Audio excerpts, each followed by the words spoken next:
6월을 시작하는 첫 주일, 의미 있는 주일입니다. 여러분들이 6월 한 달을 보내면서 하나님께서 여러분들 심령과 가정과 또 하시는 모든 일들, 교회와 이 민족 위에 하나님의 은혜가 충만하기를 주의 이름으로 축복합니다. 우리는 지난 2주에 걸쳐서 바울의 간증을 함께 묵상해 보았습니다. 10절서부터 13절까지의 말씀에 의하면 바울은 크게 2가지의 간증을 소개했습니다. 하나는 어떠한 환경이든지 나는 자족하기를 배웠습니다 라는 간증입니다. 또 하나는 내게 능력 주시는 자 안에서 나는 모든 것을 할 수 있습니다 라는 간증입니다. 이 2 간증의 핵심은 한마디로 말하면 나는 어떤 사람이든 어떤 환경이든 흔들리지 않습니다. 저는 사람이든 환경이든 그 모든 것으로부터 자유로운 삶을 살고 있습니다 라는 그런 내용의 간증입니다. 그런 간증을 끝내고 이제 바울은 오늘 14절 본문서부터 그러나라는 접속사로 시작하고 있습니다. 주의를 조금 환기시키면서 다른 내용을 설명하려는 그런 의도로 사용된 반의 접속사입니다. 내용인즉 무엇을 이야기하려고 하느냐면 말하자면 고맙다라는 인사를 하고 있는 겁니다. 그리고 참 잘했다라는 칭찬을 하고 있습니다. 우리 14절 말씀을 다시 한번 보시겠습니다. 거기 끝 단어가 있습니다. 뭐죠? 참 잘했습니다 라는 겁니다. 현대인의 성경에서는 정말 잘한 일입니다 라고 번역했습니다. 그렇다면 바울은 무엇을 잘했다고 칭찬하고 있습니까? 그 앞의 내용을 보면 참여하였으니, 이 참여라는 단어를 주목하면 이 단어는 헬라어로는 코이노니아라는 단어입니다. 코이노니아가 아니라 코이노니아. 이 무슨 뜻이냐면 사귐, 교제, 교통 이런 뜻입니다. 다시 번역하면 이 의미를 살려서 번역하면 교제하였으니 잘하였습니다 라는 그런 말씀입니다. 오늘 본문에서 바울이 칭찬하고 있는 빌립보 교인들의 참여, 즉 교제를 오늘 저는 여러분들과 같이 묵상하면서 은혜를 받고자 하는 것입니다.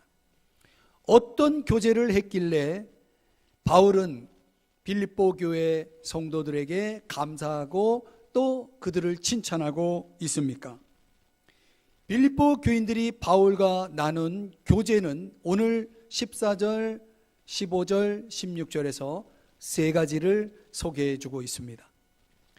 주목할 단어는 참여라고 번역된 단어입니다. 14절에도 있고 15절에도 있습니다. 그리고 16절에는 그 단어가 없습니다. 그러나 참여, 코이노니아라는 의미를 가진 표현이 있습니다. 그래서 그 한 절 한 절 속에 소개되고 있는 교제 전체 3가지를 여러분들과 같이 나누면서 이런 성경적 교제를 할 때에 바울이 빌립보 교회를 칭찬한 것처럼 우리 주님도 저와 여러분이 이런 교제를 할 때 칭찬하는 줄 믿으시기 바랍니다. 어떤 교제입니까? 첫 번째는 괴로움의 교제입니다. 한번 따라 하십시다. 괴로움의 교제. 말씀드린 대로 바울은 자족의 비결을 배웠다고 간증했습니다. 그럼에도 빌립보 교회 성도들의 도움을 받았습니다. 그것은 아주 실제적인 도움이었습니다. 그러면서 바울은 그들을 향해 고맙다, 참 잘했다 이렇게 칭찬하고 있습니다. 왜 고맙다고 잘했다고 감사 칭찬하고 있습니까? 그 이유는 내 괴로움에 함께 참여하였으니. 누구의 괴로움이요? 바울의 괴로움. 내 괴로움에 참여했으니. 이 괴로움이라고 하는 단어는 헬라어로 들립시스라고 하는 단어인데요, 압박, 내면의 고통, 지극한 어려움, 심한 부담, 이런 의미를 갖고 있는 단어입니다. 바울은 지금 어떤 괴로움을 겪고 있었다는 겁니다.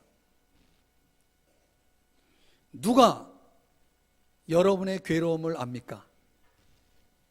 바울이 자신의 괴로움을 이야기하면서 그런 괴로움에 참여해 준 빌립보 교인들을 향해서 잘했다라고 칭찬하고 있습니다.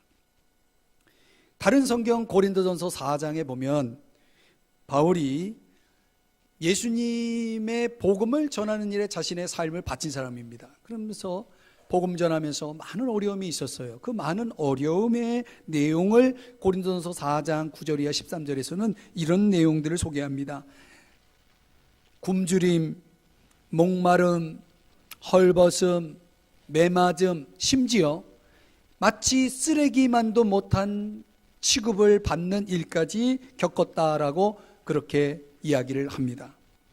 그런데 이 빌립보서를 쓸 당시에 바울은 어느새 젊음이 지나가고 노인이 되어 있었습니다. 그런 노인 신세가 된 이 바울이 어떤 일을 또 겪냐면 디모데후서 1장 15절에 보면은 이렇게 말씀합니다. 아시아에 있는 모든 사람이 나를 버린 이 일. 그러니까 바울이 복음을 전할 때 바울 곁에는 많은 동역자들이 있었는데 그들이 다 바울을 버리고 떠났다는 얘기입니다. 여러분의 사람이 살면서 이런 처지가 되면 참 비참하죠. 내 곁에 아무도 함께하는 사람이 없는 겁니다. 그리고 바울은 감옥에서, 로마 감옥에서 그를 기다리고 있는 것은 죽음이었습니다. 감옥에서 죽음을 기다리고 있는 이 처량한 외로운, 괴로운 바울을 아무도 들여다보지 않고 있는 상황에서 어느 날 바울에게 좋은 소식이 전해왔습니다. 에바브로디도라고 하는 이 사역자, 빌립보 교회 사역자 한 사람이 바울을 찾아와서 바울의 안부를 묻고 바울의 필요한 재정적인 지원과 함께 빌립보 교회 성도들의 진지한 사랑과 순수한 관심을 보여준 것입니다. 여러분, 이 로마와 빌립보라는 이 두 도시 안에 이 두 도시 간의 거리를 보면은 빌립보 교회 성도들이 바울을 돌아보고 바울에게 관심을 보이고 바울에게 사랑을 베풀기 위해서, 바울의 괴로움에 참여하기 위해서는 큰 희생이 요구되었습니다. 재정적인 희생, 누군가 가야 하는 희생, 또 가는 도중에 여행에 있어서 여러 가지 위험한 일들을 감수하는 희생, 이런 모든 희생을 그들은 왜 마다하지 않은 겁니까? 이유는 간단합니다. 바울을 아끼기 때문입니다. 바울을 사랑하기 때문입니다. 바울을 기쁘게 하기 위해서였습니다. 그래서 바울은 그들이 찾아와 준 일을 너무나 고마워하면서 내 괴로움에 함께 참여했으니 참 고맙소, 참 잘했소 라고 말하는 것입니다. 사랑하는 여러분, 우리가 인생을 살면서 우리 모두는 다 들립시스를 경험합니다. 어느 날 압박감에, 스트레스에, 또는 심한 부담에 또는 마음의 어떤 말 못할 고통에 이런 들립시스는 다양합니다. 우리들에게 그런 괴로움이 들립시스가 찾아오면 사람들은 어떻게 반응합니까? 많은 사람들은 실망하고 낙심합니다. 괴로워합니다. 말 그대로. 저는 이 말씀을 준비하면서 우리 인생에 찾아오는 들립시스 괴로움이 있을 때 우리가 어떻게 해야 하느냐, 이것을 우리에게 잘 교훈해 주는 찬양 한 곡이 생각이 났습니다. 이런 찬양입니다. 괴로울 때 주님의 얼굴 보라. 누구 얼굴 봐요? 주님의 얼굴. 평화의 주님 바라보아라. 누굴 바라봐요? 주님을 바라보라고. 세상에서 시달린 친구들아, 위로의 주님 바라보아라. 예, 주님을 바라보라고 노래하고 있습니다. 힘이 없고 내 마음 연약할 때 능력의 주님 바라보아라. 주의 이름 부르는 모든 자는 힘 주시고 늘 지켜주시리. 아멘.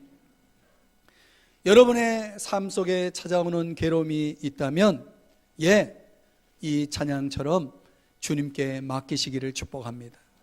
주님을 바라보시기를 바랍니다. 그러면 주님이 힘 주시고 안식 주시고 지켜주실 줄 믿습니다.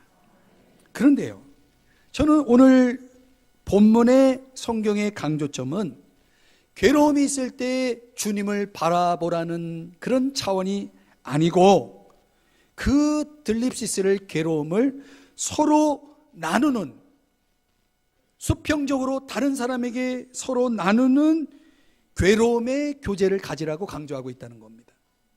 이게 굉장히 중요합니다. 물론 우리는 주님을 바라봅니다. 주님을 의지합니다. 주님께 맡깁니다. 그런데 종종 하나님은 우리의 들립시스 괴로움을 사람을 통해서 위로하시고, 사람을 통해서 도와주시고, 사람을 통해서 지켜주신다는 사실 아십니까? 오늘 바울을 빌립보 교회 성도들이 에바브로디도라고 하는 사람을 대표해서 가서 교제하고 있습니다. 어쩌면 오늘 이 자리에 이 예배를 드리고 있는 저와 여러분들은 괴로움을 가진 사람일 수도 있고, 반대로 우리는 괴로움을 가진 사람을 우리 곁에 둘 수도 있습니다. 여러분의 삶에는 괴로움의 교제가 있나요? 마음 아프고 힘들고 고통스러울 때 누군가 내 곁에 있을 수 있다면, 누군가 나에게 마음을 나누고 눈물을 나눌 수 있는 그런 교제가 있다면, 오늘 성경은 잘했다라고 칭찬하고 있는 것입니다. 우리 교회 안에는 이런 괴로움의 교제를 갖고 있는 분들을 저는 알고 있습니다.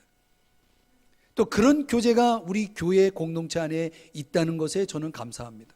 그러나 저는 오늘 이 자리에 함께하는 여러분 모두가 교회 안에선 또 교회 밖에서든 우리 신앙인들로서 여러분이 괴로움의 당사자이든 아니면 괴로움의 대상자가 여러분 주변에 있든 그들과 함께 깊이 괴로움을 함께 나누며 위로받고 힘을 얻는 교제가 있기를 주의 이름으로 축복합니다.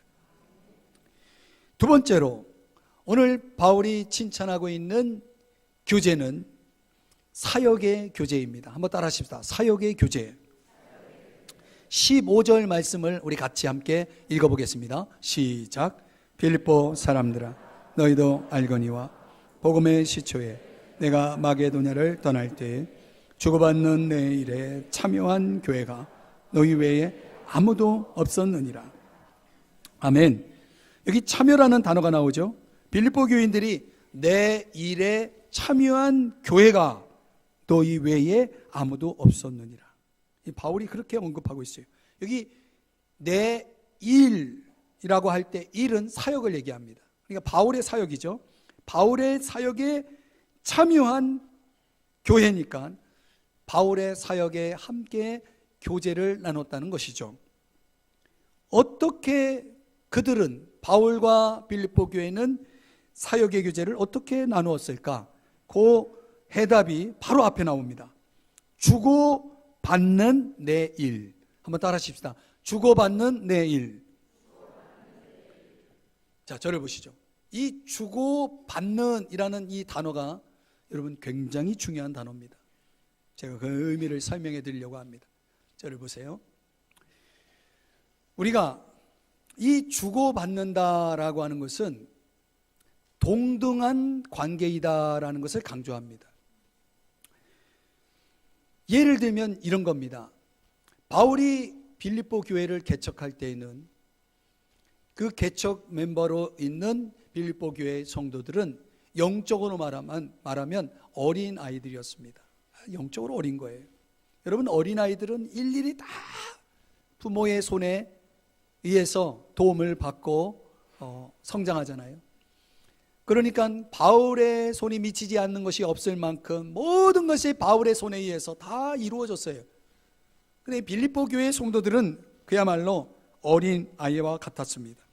그런데 얼마 후에 그 빌립보 교회 성도들이 조금씩 성장을 하는 거예요.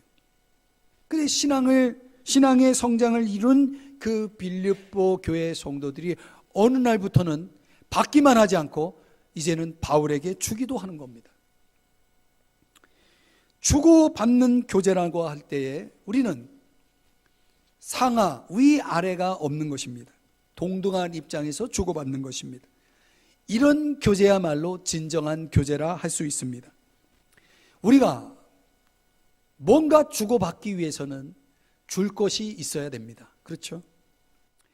바울은 영적인 양식을 빌립보 교회 성도들에게 주었습니다. 빌립보 교인들은 바울이 복음을 전하는 데 필요한 물질적인 것들을 주었습니다. 하나님은 이렇게 우리 모든 신앙인들에게 은사와 축복을 통해서 그들에게 주신 은사와 축복을 통해서 아름다운 나눔의 교제를 하게 하신 것입니다.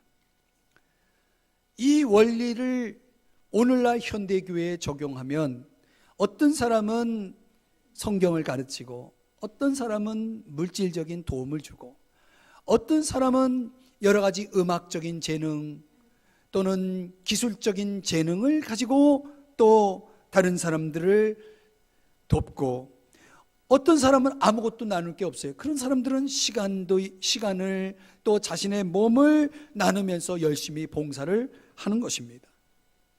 사랑하는 여러분, 하나님은 우리 모두에게 뭔가 다른 사람에게 줄 수 있는 한 가지 이상을 주셨다는 겁니다. 그것은 나 자신을 위해 주신 것만은 아닙니다. 여러분, 교회는 일주일에 한 번 주일에 나와서 예배를 드리는 것이 아닙니다. 바울은 교회를 어떻게 설명하냐면 그리스도의 몸이다 이렇게 설명합니다. 그리스도의 몸 안에는 여러 지체가 있습니다. 제 손이 움직이고 있잖아요. 입이 말하고 있잖아요. 눈이 여러분 보고 있잖아요. 모든 이 몸 안에 붙어있는 지체들은 각각의 기능, 역할이 있습니다. 그냥 폼으로 붙어있는 거 없습니다. 만약 이 팔이 붙어있는데 몸에 붙어있는데 이 팔이 아무것도 안 하고 있다면 얼마나 불편합니까? 교회는 그와 같이 한 몸이요 여러 지체가 하나의 몸을 이루고 있는 것이라고 설명하고 있습니다. 그렇기 때문에 여러분들이 진정 교회라면, 여러분이 진정 거듭난 교회라면 여러분들은 교회 안에서 한 가지 이상이라는 말 뺄게요. 한 가지는 할 수 있어야 됩니다. 해야 됩니다.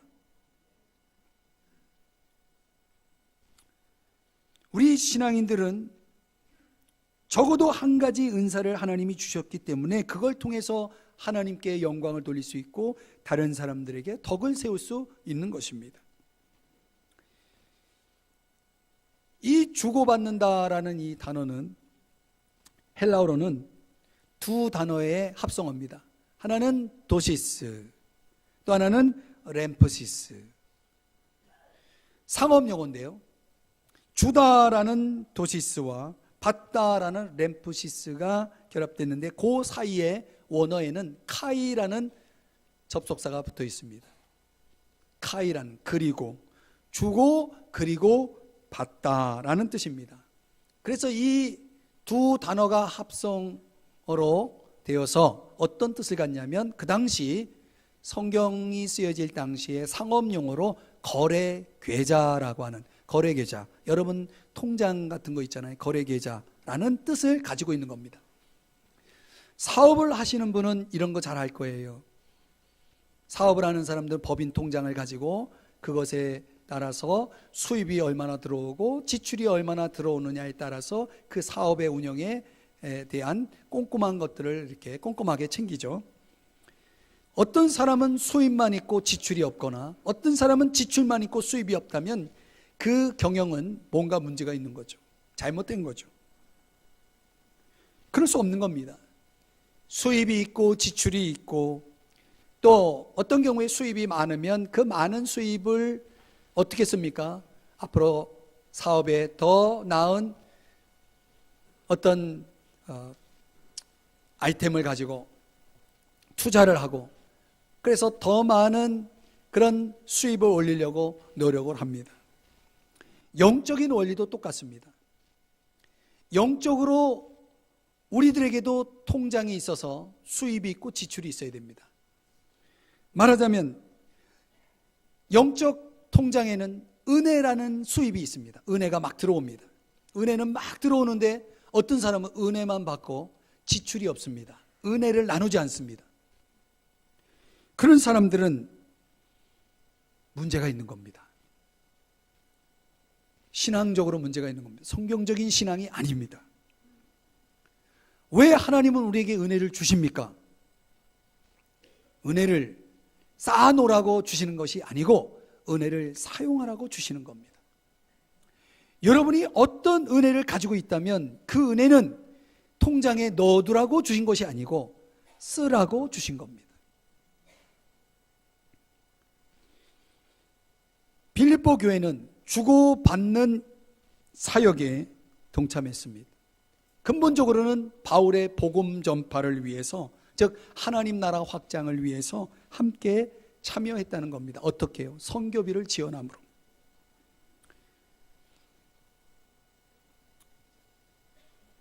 이민교회에 신앙생활을 하고 있는 한 자매님을 소개하면, 한 700여 명 모이는 한 이민교회 여집사님 이야기인데요, 이 자매님은 교회를 나오기 전에 취미가 도박입니다. 얼마나 도박을 좋아하는지, 취미가 도박입니다. 허구한 날 도박을 하는 거예요. 술도 마시고, 도박하니까 뭐 술도 마시고 담배도 피고. 그러니까 너무 그 자매님이 안타까워서 이 교회 한 성도님이 전도를 하는데 아무리 전도해도 소용이 없어요. 그러던 어느 날 이제 이 자매님이 교회를 나오게 됐습니다. 대단한 일이죠. 교회를 나오긴 나왔는데, 교회에 나와서 예배를 드려야 되는데 예배 자리에는 있어요. 그런데 예배가 시작되면 졸아요. 예배가 끝나면 벌떡 일어나서 제일 먼저 나가요. 이렇게 신앙생활을 하는 겁니다. 도무지 복음에는 관심이 없어요. 말씀에도 관심이 없어요. 그래도 신기해요. 주일날이면 나타나요. 여러분, 혹 여러분 옆에 늘 예배 시간에 졸고 있는 분이 있거든. 여러분, 그분을 위해서 기도해 주세요. 무슨 일이 일어날지 아십니까? 이 자매님에게도 한 3개월이 지난 즈음에 드디어 복음이 그 자매님에게 들어갑니다. 거듭난 겁니다. 말씀으로 거듭난 겁니다. 그 자매님의 생애는 완전히 변화됩니다. 그리고 그 자매님이 그토록 좋아하던 도박도 끊고 술도 끊고 담배도 끊고 다 끊고 완전히 새로워진 사람이 됩니다. 누가 보더라도 그 자매님은 거듭난 사람이고 변화된 사람입니다.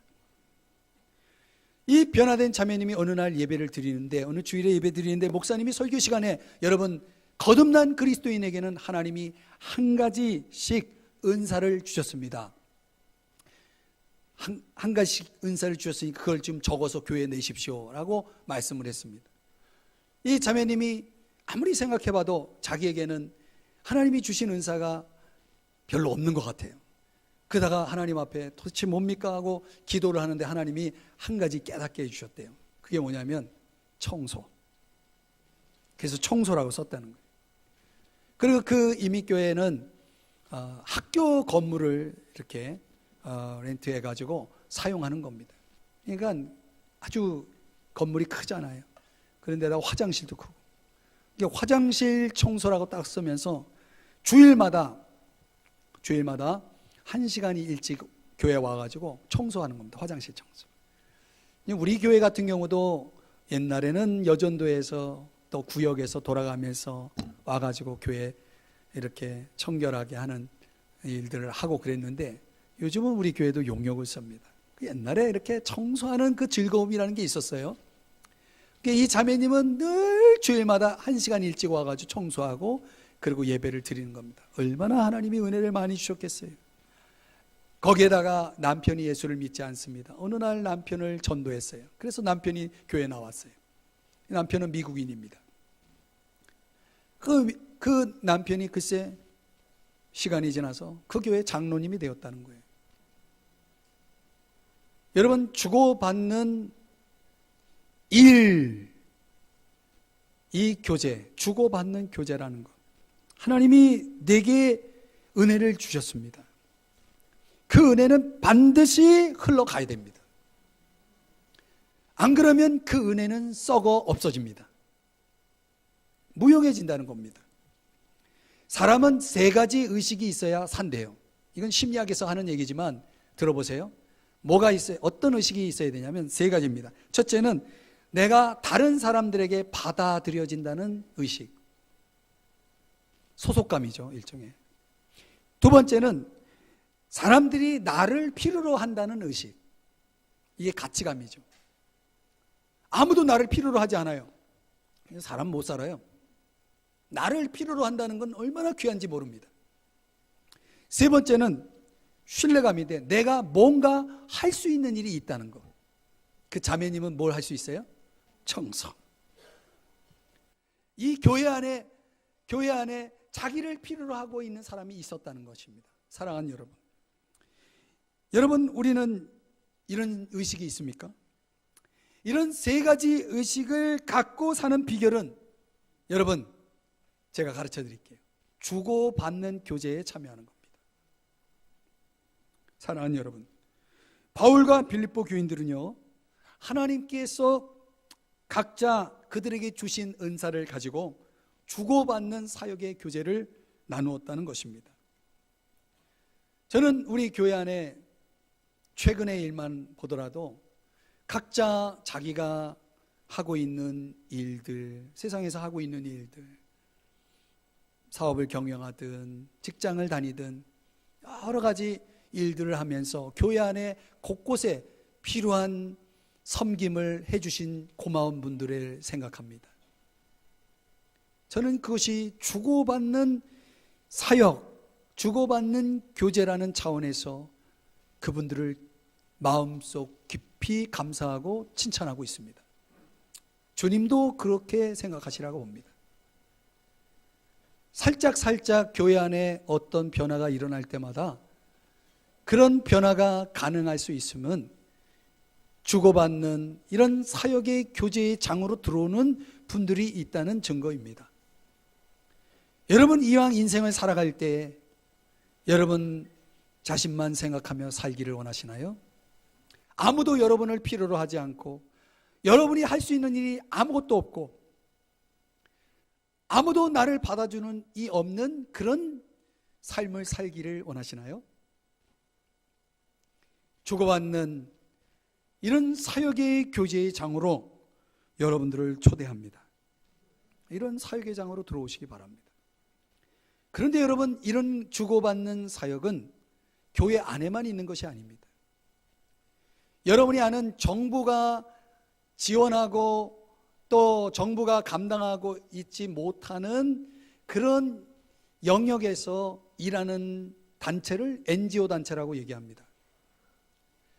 우리나라에 있는 모든 NGO 단체를 조사해 보니 천주교를 뺀 소위 개신교, 우리 개신교회가 감당하고 있는 NGO 사역의 그 영역이 무려 70%라고 합니다. 얼마나 많은 사람들이 이 세상에서 보이지 않게 자신이 기독교인이라는 걸 굳이 밝히지 않더라도 개신교, 거듭난 그리스도인으로서 세상에서 그 귀한 일들, 정부의 손이 미치지 못하는 그런 영역에서 열심히 섬기고 있는 것입니다. 하나님이 주신 은혜를 나누고 있는 거죠. 사랑하는 여러분, 우리 모두가 이런 사역의 교제에 함께 참여할 수 있기를 주의 이름 축복합니다. 마지막으로 세 번째는 지속적인 교제입니다. 한번 따라 하십시다. 지속적인 교제. 16절 말씀을 읽어봅니다. 시작. 데살로니가에 있을 때에도 너희가 한 번뿐 아니라 두 번이나 나의 쓸 것을 보내었도다. 아멘. 여기 참 재미있는 표현이 나와요. 한 번뿐 아니라 두 번이나. 그럼 몇 번 했다는 거예요?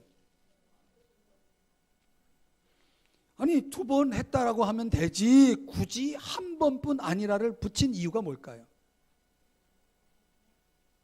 그냥 두 번 했다고 하면 되는 건데 여기에는 의미가 있는 거예요. 한 번뿐 아니라, 이거는 뭘 강조한 거냐면 일회성이 아니라는 걸 강조하는 겁니다. 얼마나 많은 사람들이 몇 번 하고 그냥 내려놓는지, 잠깐 교제하고 끝난 교제들이 얼마나 많은지 몰라요.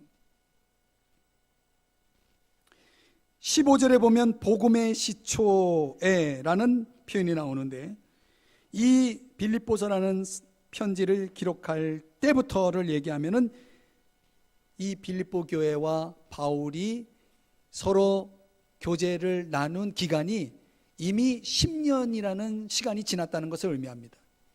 그러니까 벌써 10년이 지났지만은 그들의 교제는 계속되고 있었다는 것이죠. 중단되지 않고. 물론 중간에 어려움은 있었지만 그 교제가 잠시 끊어지는 듯 했지만 계속 이어졌다라고 하는 것을 보여줍니다. 바울이 빌립보 교회를 개척하고 얼마 안 있다가 데살로니가로 갔을 때에, 그때 데살로니가에서 바울이 엄청 어려운 일을 겪습니다. 그때 그 바울을 도와준 교회가 빌립보 교회입니다.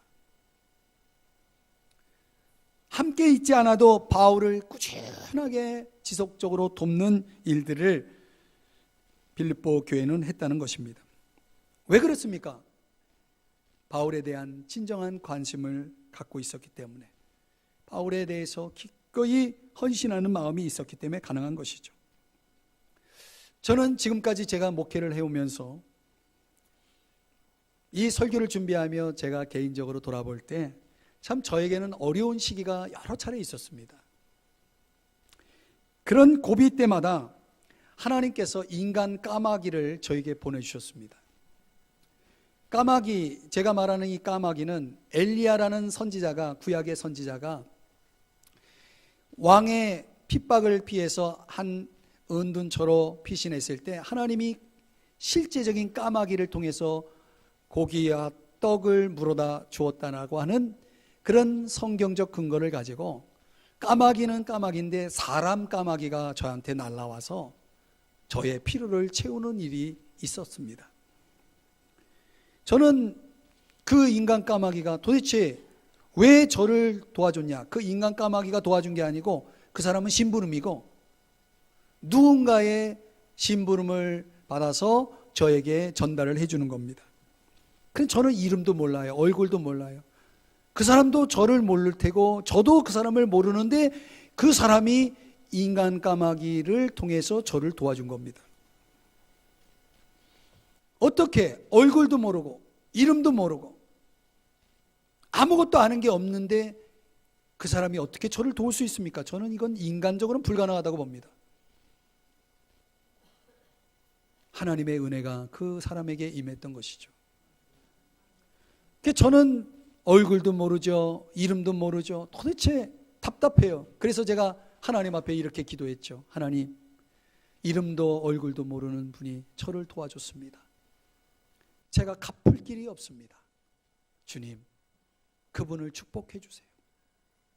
주님이 대신 갚아주세요. 간절히 기도했습니다. 저는 이런 은혜가, 이런 놀라운, 사람이 상상할 수 없는 이런 놀라운 일들을 참 많이 경험했습니다. 그런 은혜를 받은 저도 하나님께서 어느 날 철이야, 너도 그 사람을 좀 도와줘라 하고 주님이 저에게 감동을 주실 때가 있었습니다.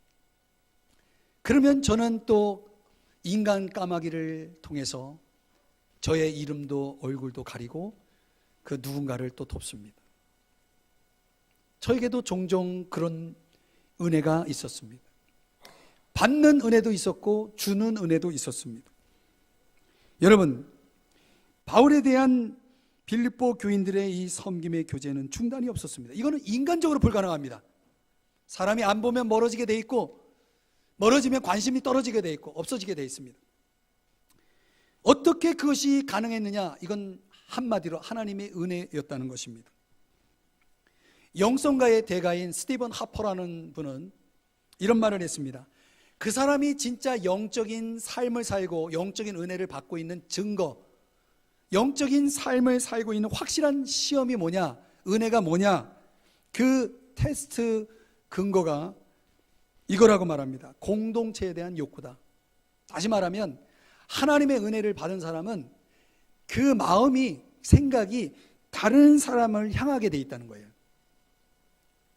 어떤 사람은 은혜는 많이 받았다고 하는데 자기밖에 몰라. 그런 사람은 은혜 아닙니다. 그거 정말 하나님의 영적인 은혜가 임하고 성령이 임하고 그런 영적인 삶을 살아가는 사람들의 특징은 항상 자기중심적인 삶에서 다른 사람 중심적으로 가는 겁니다.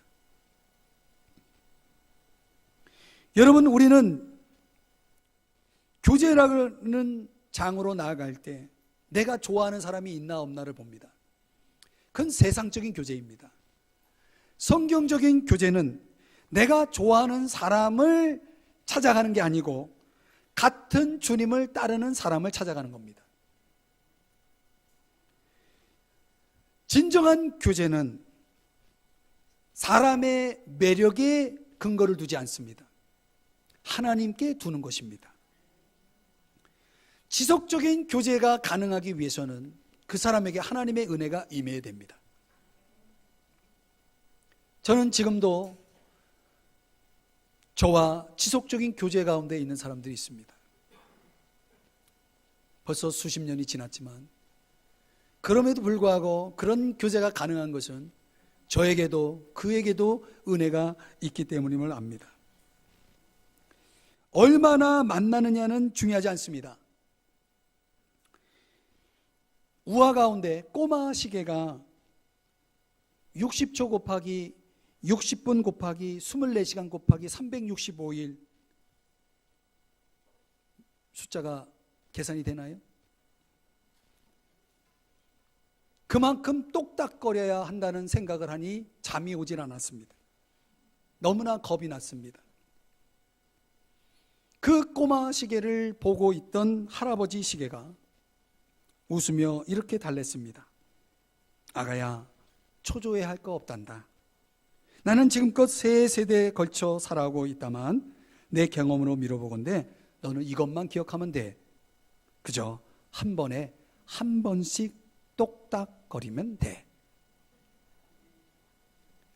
저는 이 우화를 여러분에게 소개하는 이유가 지속적인 교제라고 할 때에 어떤 사람에겐 이 단어가 부담되고 겁나는 단어가 될 수도 있겠다는 생각이 듭니다. 겁낼 필요 없습니다. 한 번에 한 번씩, 한 번에 한 번씩 참여하면 되는 겁니다. 어떤 사람은요, 너무 열정이 넘쳐가지고, 야, 우리 매일 만나자. 일주일 내내 만납니다. 그런 만남은 얼마 가지 않아서 지쳐버리고 깨지고 말 것입니다. 다른 사람들과의 관계도 축소되고, 또 어떤 면에서는 세상과 단절된 그릇된 영성에 빠지고 맙니다. 저는 어떤 교회 안에는 그런 교제가 있다는 걸 압니다. 매일 만납니다. 그들은. 좋을 것 같죠? 틀림없이 오래 갈 수 없습니다. 지속적인 교제라고 할 때에는 서로에게 적절한 스페이스를 허용하는 것입니다. 교제는 횟수에 있지 않습니다. 교제의 핵심은 하나님의 은혜인 것입니다. 한 번을 만나도 하나님의 은혜가 임해야 되는 겁니다. 말씀을 정리하겠습니다. 제가 이 성도의 교제를 깊이 묵상하면서 말씀을 준비하는 이 한 주간에 여러 가지 일들이 있었는데 그 중에 하나가 한 뉴스를 보게 된 것입니다. 그 뉴스는 투자의 귀재 워런 버핏, 들어보셨죠? 워런 버핏. 이 워런 버핏과 점심 식사를 하는 티켓을 판매하는 상품 소개였는데, 그 워런 버핏 투자의 귀재와 점심 식사를 하는 비용으로 한 사람이 그 티켓을 샀다고 합니다. 얼마에 샀냐면 400만 달러. 우리 돈으로 계산하니까 약 46억, 7억 정도 되더라고요. 완전히 미친 사람입니다. 아무리 투자의 규제라고 한 번 점심 식사 그 몇 시간 식사하는데 47억 원을 투자해서 47억 원을 내고 식사를 하는 게 이게 제정신입니까? 왜 하나님은 그 뉴스를 제가 듣게 하셨는지 모르지만 제 마음속에 강한 임팩트가 있었습니다. 도대체 누가 샀을까가 궁금합니다. 저는 워런 버핏이라는 사람이 쓴 책도 봤고 그 사람이 누군지를 간접적으로 압니다. 제가 궁금한 것은 워런 버핏이 아니라 누가 그 티켓을 47억 원에 샀을까, 그게 궁금해졌습니다. 그 제가 생각해 봤습니다. 이 사람 아무래도 미친 사람이지. 그렇게 생각이 시작되다가 제가 내린 결론은 그럴 만한 이유가 있었겠다. 한 사람과 점심 식사하는데 47억 원을 낼 만큼의 가치가 그 사람에게는 있었다는 겁니다. 한 사람을 만나는데 47억 원을 낼 수 있겠습니까, 여러분? 저는 그 생각이 제 머릿속을 꽝 치면서 이런 질문이 생겼습니다.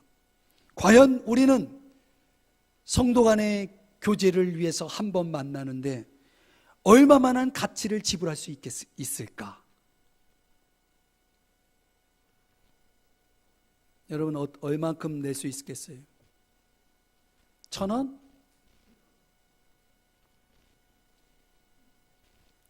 사랑하는 여러분, 가치를 아는 사람은 그 가치를 위해서 희생을 지불합니다. 여러분이 영적으로 부유해지기를 원한다면, 여러분이 신앙적으로 성장하길 원한다면, 여러분이 하나님을 더 깊이 경험하기를 원한다면, 여러분이 진정으로 변화되기를 원한다면 여러분들은 반드시 두 가지 외적 자원에 의존해야 됩니다. 외적 자원입니다. 그 외적 자원 두 가지는 하나는 성령이고 하나는 교제입니다. 다른 사람과의 교제. 이 두 가지가 아니고서는 우리는 절대로 그런 부요함을, 그런 유익을 경험할 수 없습니다. 하여 여러분에게 용혜연 시인의 시 한 소절을 읽어드리며 여러분을 도전하고 싶습니다. 이런 시기가 있습니다. 단 한 사람이라도 목숨처럼 사랑하는 사람이 있다는 것은 행복한 일이다. 단 한 사람이라도. 여러분, 그냥 교회만 왔다 갔다 하시렵니까? 이런 신비하고도 놀라운 영적 교제가 우리 공동체 안에 있음을 아시나요? 47억 원의 가치보다 더한 가치를 지닌 교제가 있다는 사실을 아시나요? 단 한 사람이라도 여러분의 목숨처럼 사랑할 수 있는 사람이 있으면 행복한 일인 것입니다. 사랑하는 여러분, 저는 빌립보 교인들이 바울과 나눴던 성경적 교제를 묵상하면서 굉장히 기뻤습니다.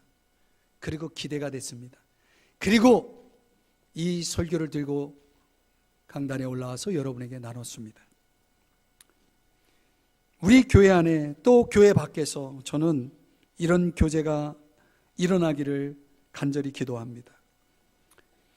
어떤 사람의 괴로움을, 고통을 보고 나 몰라라는 사람이 아니라 그들에게 나아가서 함께 그 고통을, 괴로움을 나누며 위로하며 힘을 실어주는 그런 교제 말이죠. 내가 받은 은사를 나를 위해서만 사용하지 아니하고 다른 사람을 섬기면서, 교회를 섬기면서 살아가는 사역의 교제 말이죠. 한두 번 하고 실증 나서 집어치는 그런 교제 말고 지속적인, 시간이 가도 지속될 수 있는 그런 교제 말입니다. 여러분, 이런 교제를 꼭 경험하시기를 축복합니다. 그리고 이런 교제 가운데 사시다가 천국까지 나아가는 여러분 모두가 되기를 주의 이름으로 축복합니다. 축복합니다. 우리 다 같이 이 자리에서 일어나서 찬송 부르시고 우리